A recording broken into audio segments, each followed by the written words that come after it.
ओम गुरुवे नमः। प्यारे हरि भक्तों, अब जो हम आज विषय ले रहे हैं, यह विषय है नातक और सूतक। नातक किसे कहा जाता है और सूतक किसे कहा जाता है?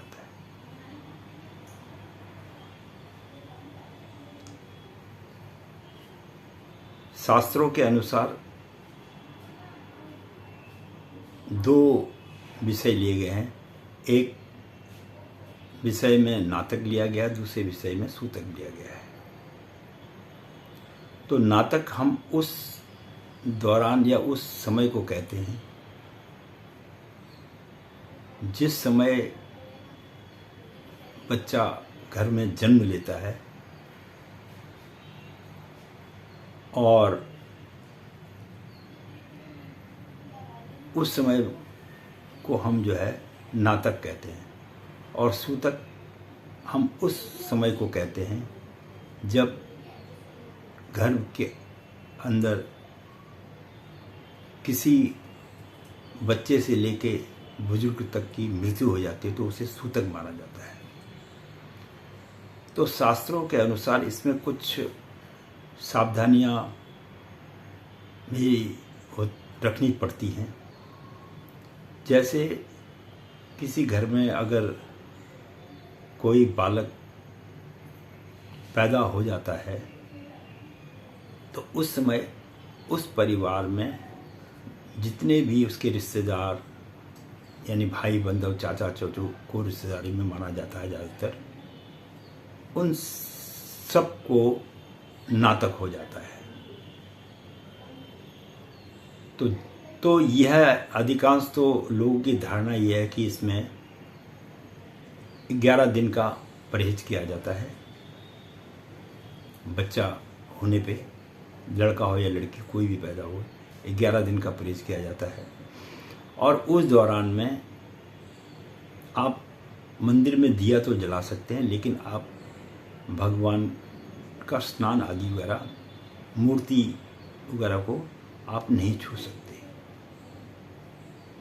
लेकिन इसमें भी एक चीज़ है, अब कई बार क्या होता है कि घर के अंदर में कोई शुभ कार्य होने वाला होता है, जैसे शादी ब्याह वगैरह वगैरह है, तो उस परिस्थिति में आदमी क्या करता है, बच्चे का जो नामकरण होता है पहले तो छठी कर लेते हैं 6 दिन के बाद। वो भी हमारे जो है समाज में छठी का भी एक महत्व है। तो कई लोग 7वें दिन में भी नामकरण कर लेते हैं, कुछ लोग 9वें दिन में कर लेते हैं और कुछ लोग 11वें दिन में नामकरण कर लेते हैं।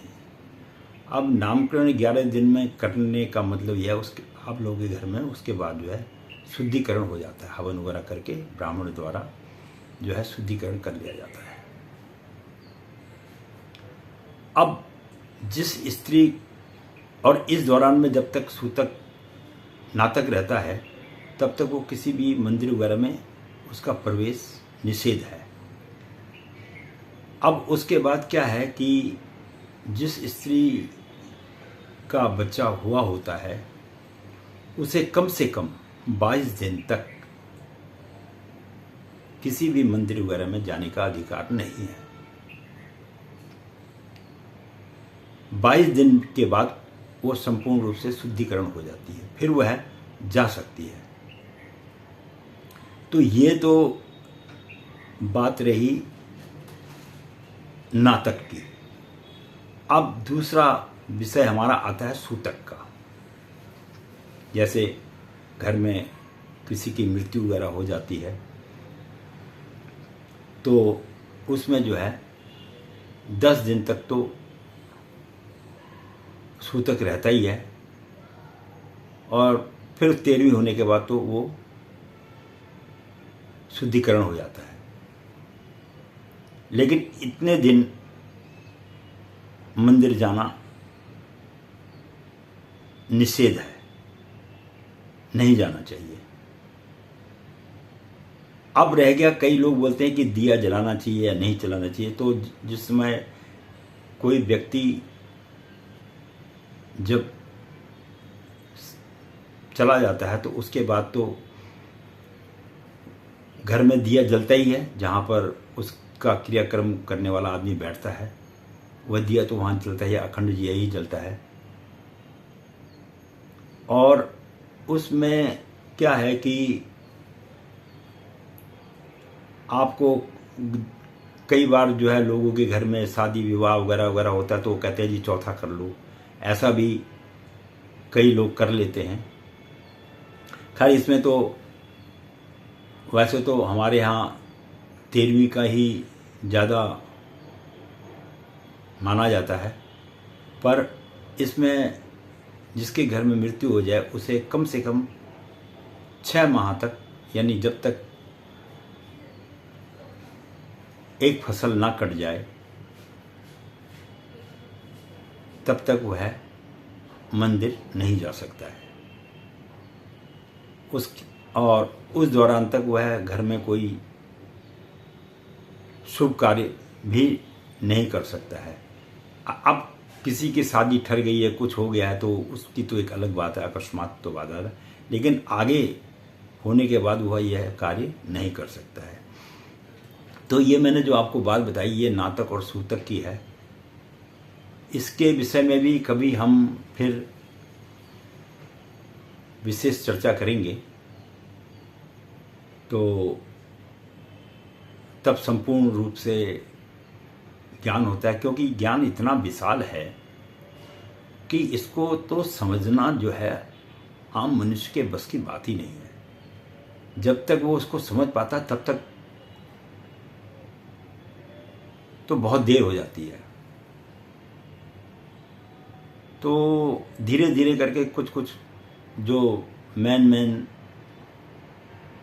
चीज़ें होती हैं वो लोगों के समझ में आनी चाहिए और पता लगना चाहिए भाई इतना थोड़ा सा किया जाता है। ये तो सभी में ही होता ही है, हर धर्म में ही होता है, ये वो मानते ही हैं, सभी करते हैं।